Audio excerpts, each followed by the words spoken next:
There's been a protest outside a school in Eldorado Park in Gauteng today as a group of community members appear to have tried to stop a group of teachers from coming into the school to teach.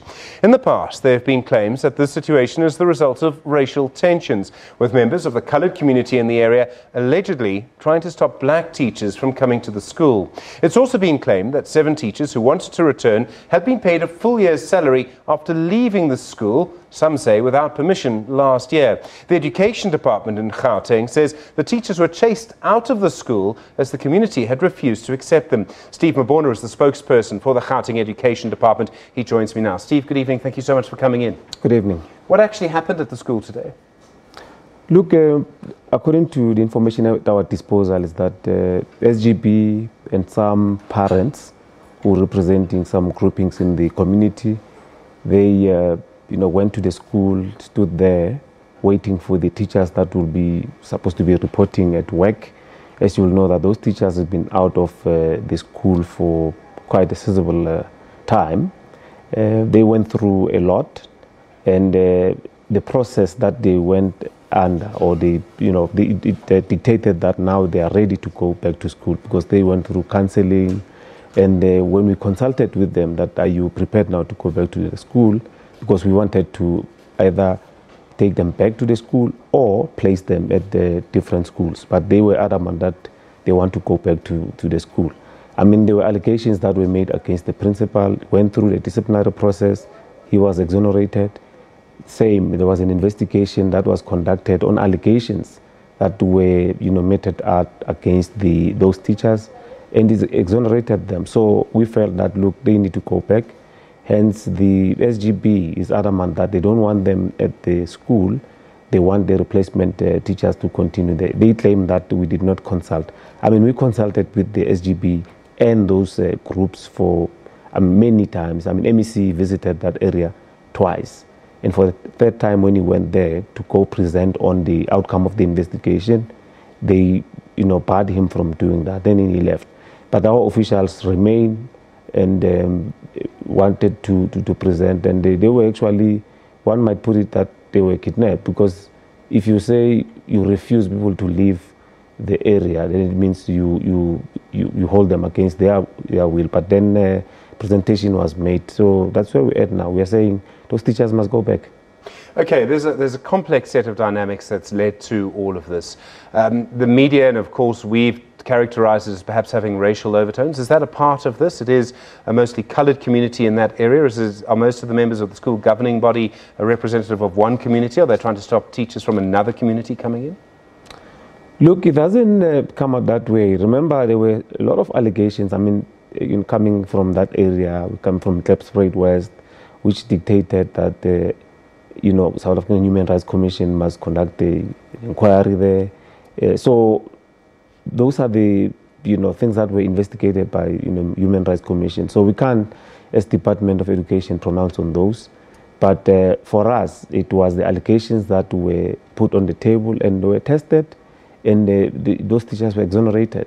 So if they could accept the outcome from a disciplinary process of the principal, because there were allegations against him as well, why can't they accept the teachers to come back? So that's our argument as the department.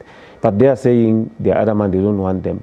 We are saying the day we're going to allow anarchy like that, we will not really run education. I mean, SGB has a role according to the SASA Act. They know what they're supposed to be doing. They're supposed to assist the school to be governed. They can't be dictating to the department. The department has a role to play in the education sector, SGB as well, and the school management has a role to play. So we all are together in making sure that we manage the school. So SGB cannot tell us that the teachers that we gave them as a temporary measure, they must continue. We don't have a contract with those teachers.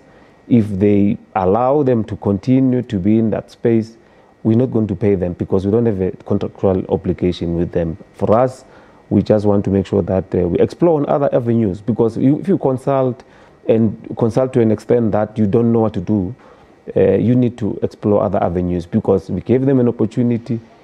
When we go back to people that are saying this is not going to change, it's either you give us these teachers or these ones are not welcome here. when you go to negotiate, what is it that you're going to achieve out of that? Do you have the legal power to actually disband a school governing body? I know under the Schools Act there's been a series of laws and series of court cases around this. Do you actually have the power to disband them? Is that something you can consider doing? The HOD has that power, but then there must be irregularities, there must be evidence that the SGB is not doing well. There must be evidence. You can't just disband SGB.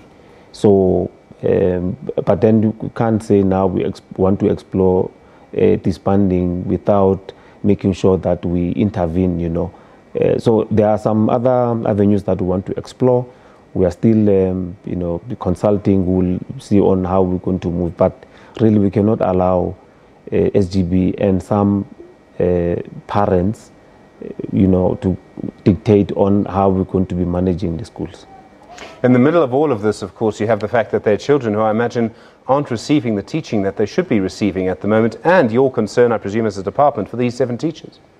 Definitely. I mean, those teachers must go back and teach there because that's where they belong. And we just want to support them. Hence, we are saying, the school community must then accept the teachers and give them an opportunity to continue to teach because they were exonerated of all those allegations that we put on the table. Why must we chastise them for that? Because they were exonerated. I mean, they were threatened. They went through, the situation which are unbearable. So we need to support them as the department. We can't now say they must go because the SGP feel that they must go. So each and every school that will come with demands that they don't want things to happen at the schools, then we must conform to that and say people are standing outside the school that want to destabilize. I mean, we are saying any loss of curriculum time, it's quite dire to our system, it's quite dire to those children that are at school there. Parents must understand that it will be difficult for us to recover from that time lost. And the sooner they understand that, the better. Steve Mabona, thank you very much indeed. The spokesperson for the Department of Gauteng Education in Gauteng at the moment. In a moment, you'll actually get the response to this from the South African Democratic Teachers Union, which represents teachers in Gauteng. Their media officer, Nomusa Klembi, will be with you here on SABC News.